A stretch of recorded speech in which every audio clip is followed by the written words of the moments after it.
would see on this side the fan who we want to get and keep connected to the entertainment of Angry Birds. On the other side you see then the brand we want to manage and monetize. It's a huge difference when you are thinking about, from your point of view, your success, if you want to monetize your consumers or you want to monetize the brand you own, the IP, and you just want to entertain genuinely your connected consumers, the fans. Brand has a lot, to offer for us. So we have a storyline built into the game, which is then beyond what you see today. There are character profiles. There are deep understanding of the relationship of the characters. We do consumer studies, the fan studies, which we can do by asking questions from our fans. Our connected base in Facebook, in Ren, Weibo, the Sina Weibo, or the Twitter platforms gives us a possibility to have a constant dialogue with millions of people. As a matter of fact, when you put all together, you get into over 10 million people combined. As an example from China, when we launched our first activities in China, we built carefully a roadmap of activities which we could then exercise slowly but surely to make sure that we get into over 2 million fans by end of September, which we did on the Weibo platform. People who actually genuinely want to connect back into the brand, and they want to know, and they want to answer, they want to actually live that Angry Birds world. We also deal with then the big companies of this world, like the Google who is able to cut across from the really an operations all the way to the influence of how the handsets are manufactured or anything in the ecosystem. They need us, we need them.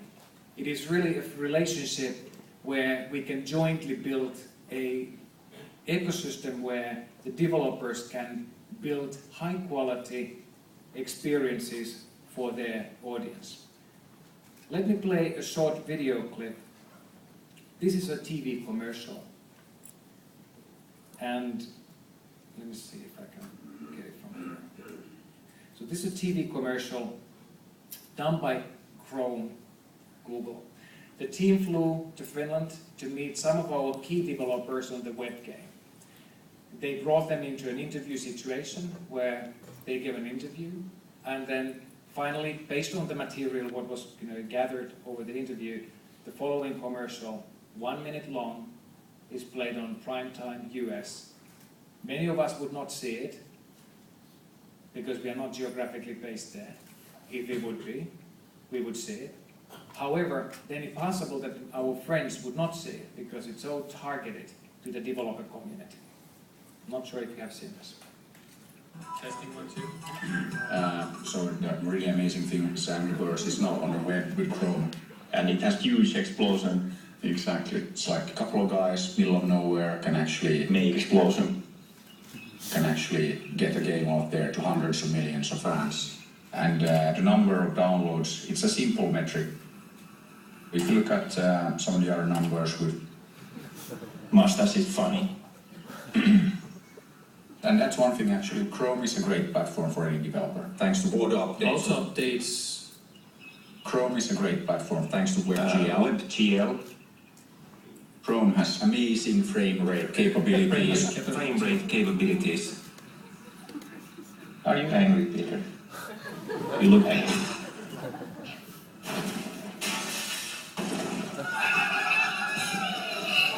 Hands up, 48 hours from now, how many of you think you will remember this ad? Let's put hands up. It's a significant portion. You would do the same math, on a normal run of 15 seconds ads, and you would get consecutive 4 times people to see it, they still would not remember. That's how targeted you can be and how specific you can be when you have a brand and a character and a story to tell. This would not be to the core audience of the Angry Birds. This would be the core audience of the Google Chrome developer platform.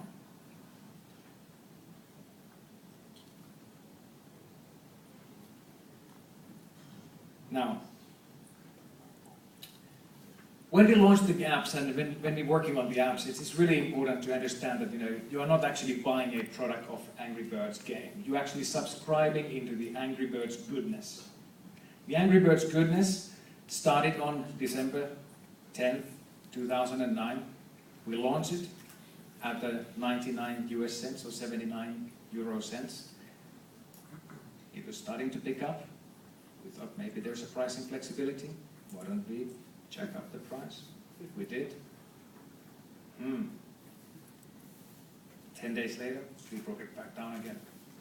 And what did the industry say? This is no good news. Suddenly, a 99 cents gameplay is established. Where the industry is moving today, from the paid to freemium to free, and how can we actually monetize, how can we make a good business out of all this, is now beyond just the control of launching a one-game title, but is launching a one-game title really well.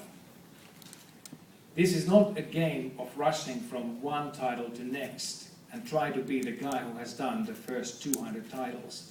This race is about who will connect back into the game time and time after again. And if you look at the frequency of the updates, what we have done, something needs to happen, and these are no bug fixes. So something needs to happen. You have to introduce new gameplay, you have to introduce new levels, you have to be able to get people back into the game and give them what they want, more entertainment in this case.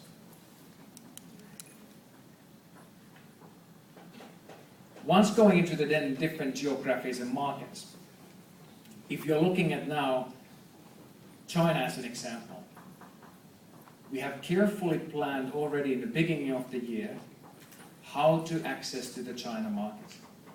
How do we build the story credibly? What do we need to have? What sort of assets we need to build?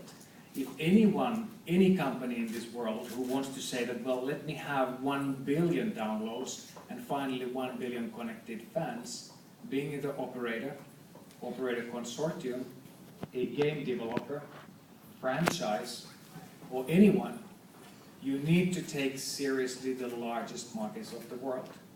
US is a good base to start, it's an important base, but it's not the only base. Europe counts, Middle East and Africa counts, but you have to be extremely well present in Asian markets. We launched the Angry Birds season in July 22nd in a China Joy. We said we're going to come up with a game, we will bring some of the new experiences, we will also then test some of the capabilities beyond the game, capabilities of can we connect these two worlds, the virtual world, which is quite real for us, if we are then updating our Facebooks, Twitter accounts, check-ins, and if we actually are game playing and in the leaderboard competing on our positionings, and then the physical world. They are both connected and they are very real. How can we bring this to the world in a very meaningful manner? So we went through different type of ideas. One of the ideas was that, hey, while we launch the game, the Angry Birds season, and specifically the Angry Birds Mid-Autumn Festival, the Moon Festival edition, let's bring something from the game, the mooncakes, to the real world. Any one of you seen the Angry Birds mooncakes or heard about those before? Hands up. Almost the same number of hands who will remember the ad 48 hours from now. It's a powerful way of connecting the two. It's a powerful way of actually living a little bit more in depth the game or the characters or the gameplay. Not only that you would bring the characters of plus toys out or the merchandise, but you can actually try to brand stretch really what can you launch at the same time at the different price points. Same time when we launched the mooncakes, we also launched shoes. How many of you would go, and hands up now, latest Nike or Reebok shoes if they would come up with a really tasty cookies? Not many, actually none. So that's where you can see the power of the targeting. People ask, So hey, so what's your target audience? And we say, well, we are like in the movie industry, they call about 4 quadrants. It's a boys and girls, men and women, all ages, all over the world. I'm like, hang on a second. So it's like everybody. Well, it's not really everybody. If you look at our brand book, we said we don't mind to tick off some people because it actually adds a little bit the spice. But at the same time, when you have this large target audience, you got to be very specific. Who was the mooncakes launched for? They were the really hardcore fans. They were the little children of the families who actually brought the joy and happiness to the whole family that I got the mooncake. I have it. It was beautifully packed. It was tasty. I really remember this one. It's like a digital experience you cannot copy, you cannot repeat if you don't do it really well. Let me play a short video here.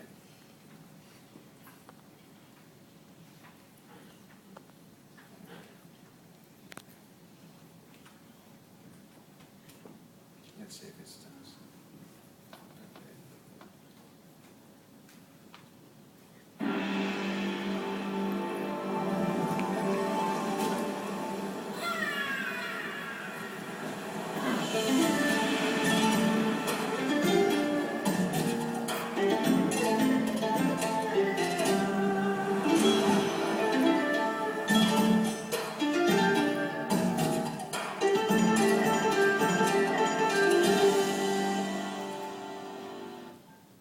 So you can bring the game into the Hangzhou style, really deep in the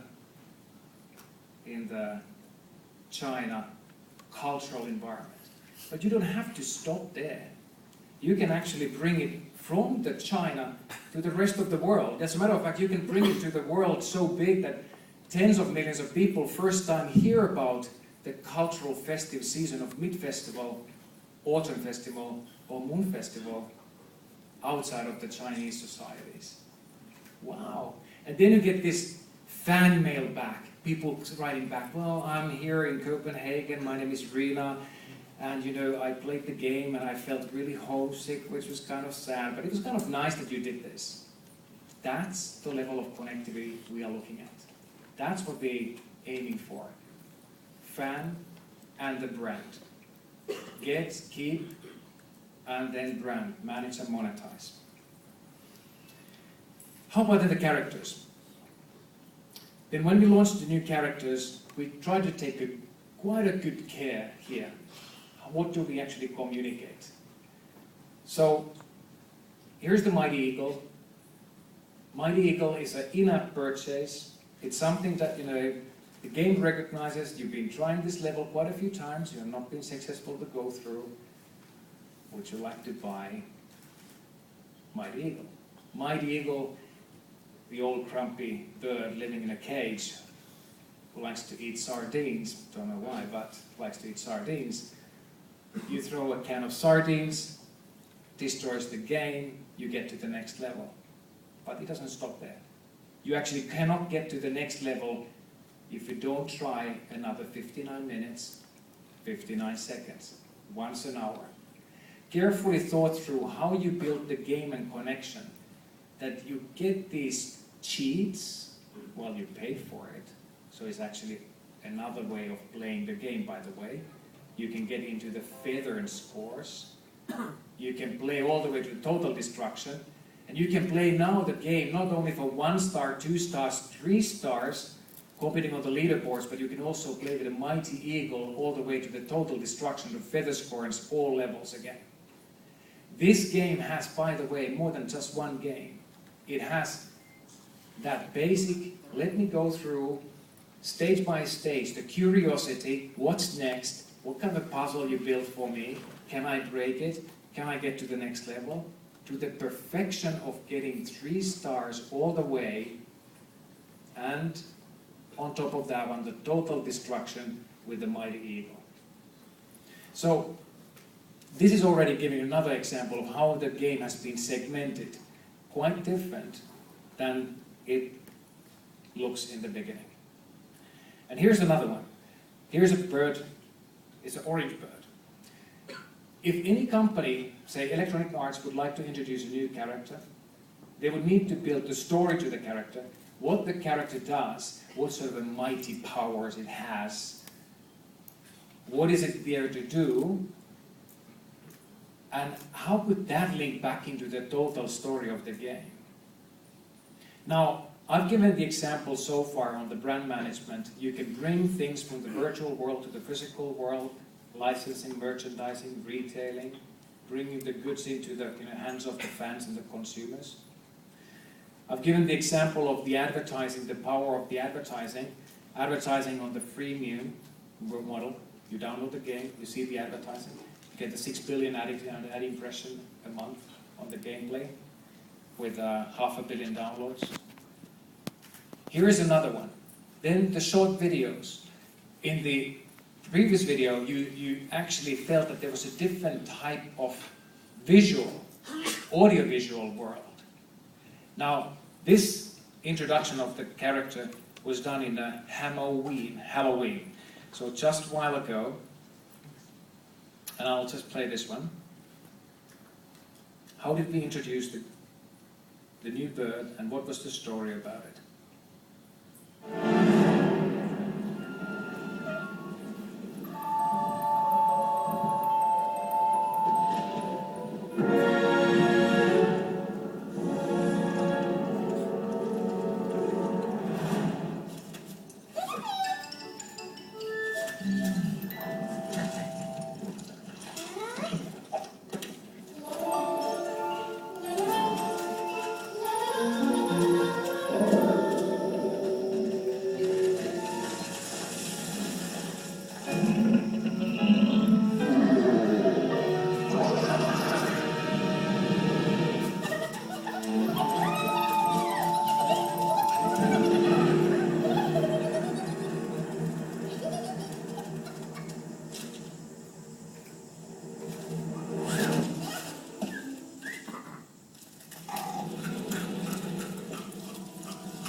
So there's a strong storyline behind.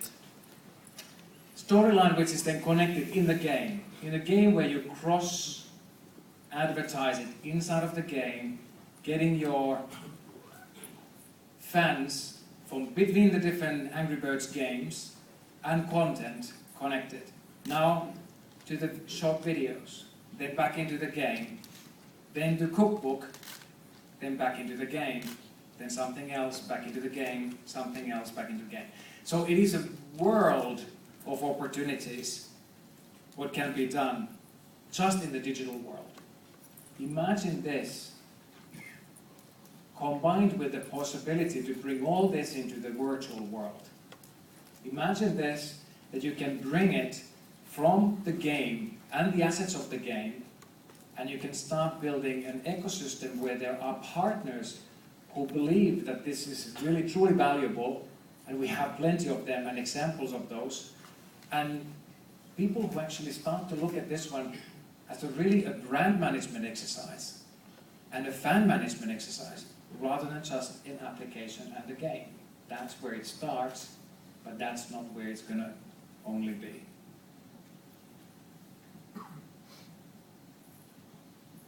So,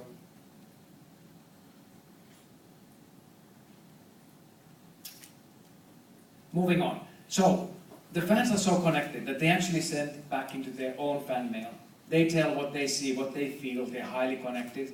They express their emotions. They tell, like here, Randall, that I know all the birds, these are my friends, brings me happiness and joy. And then here, Erin, a little bit more, sophisticated about how then the birds feel when the eggs get broken. It's not a story what we tell, it's a story what the fans tell. The fans do own part of the story, as do we. And we jointly can communicate this story between the fans and then the Rovio design team. We have acquired a company called Combo during the springtime.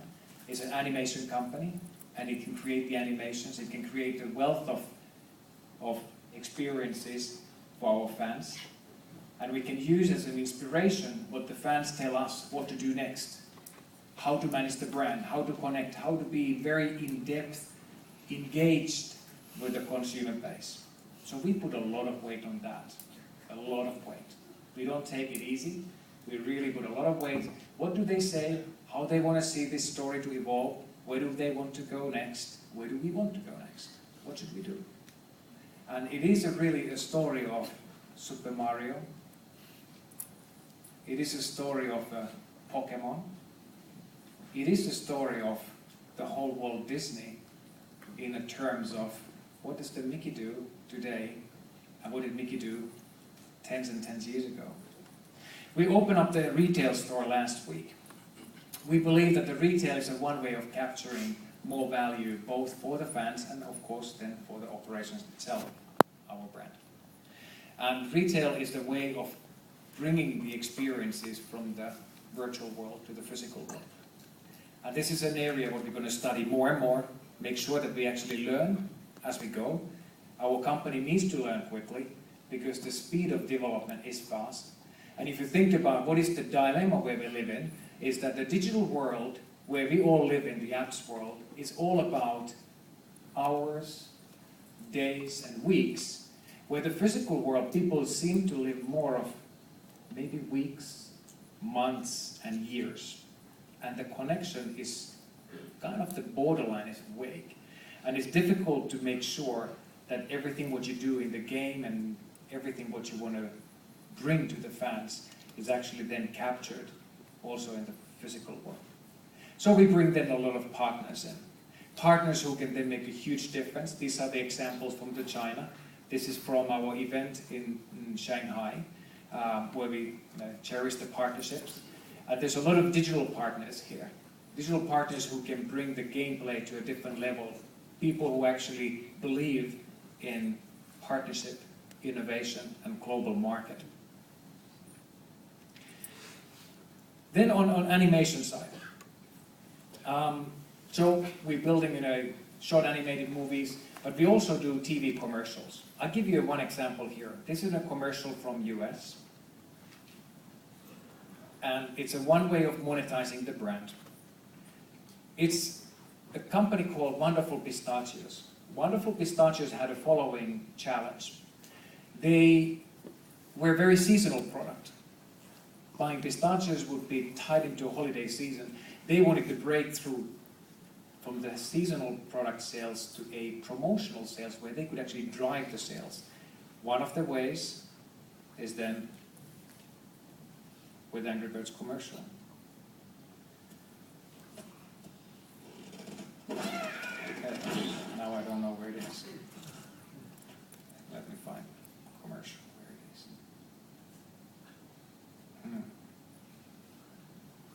That's right.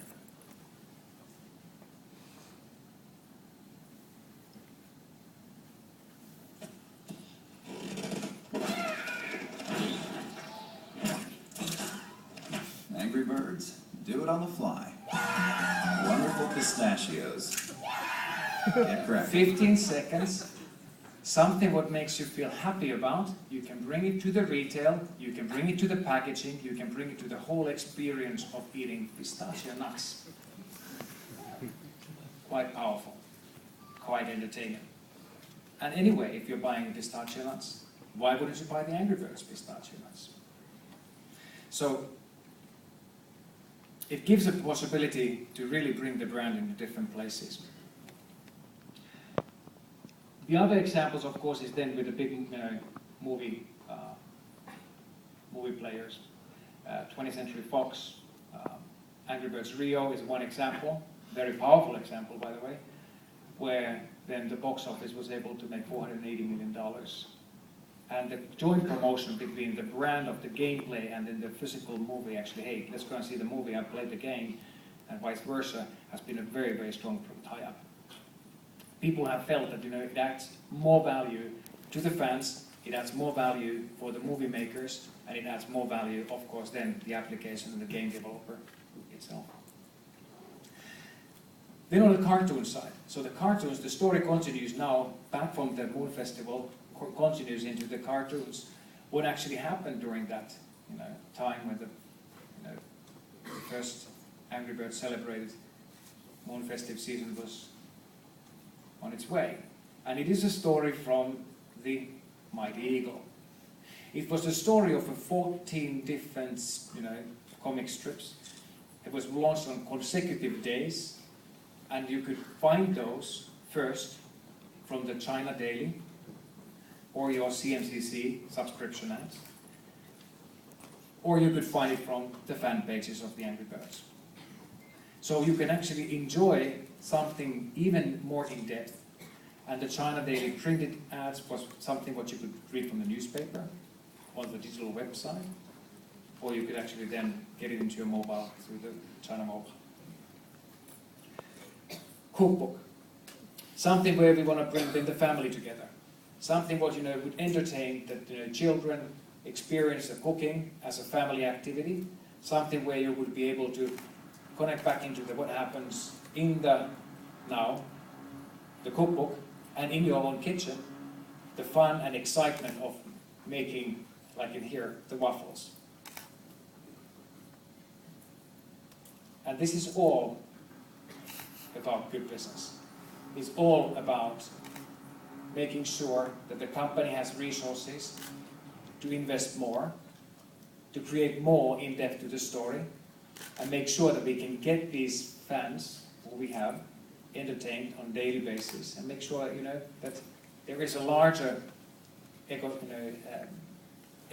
of app developers who can benefit from the sum of the innovations what we have done.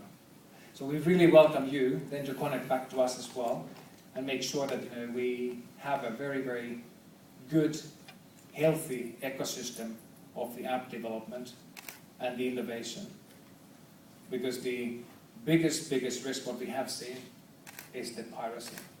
And that's what undermines our operations. That is the challenge what we face. We do understand that it's very difficult to manage. But at the same time, together I'm sure we can do a huge difference, and we can make great applications together. I would like to thank you for your time and attention, and I'm willing to take any questions you have. Thank you.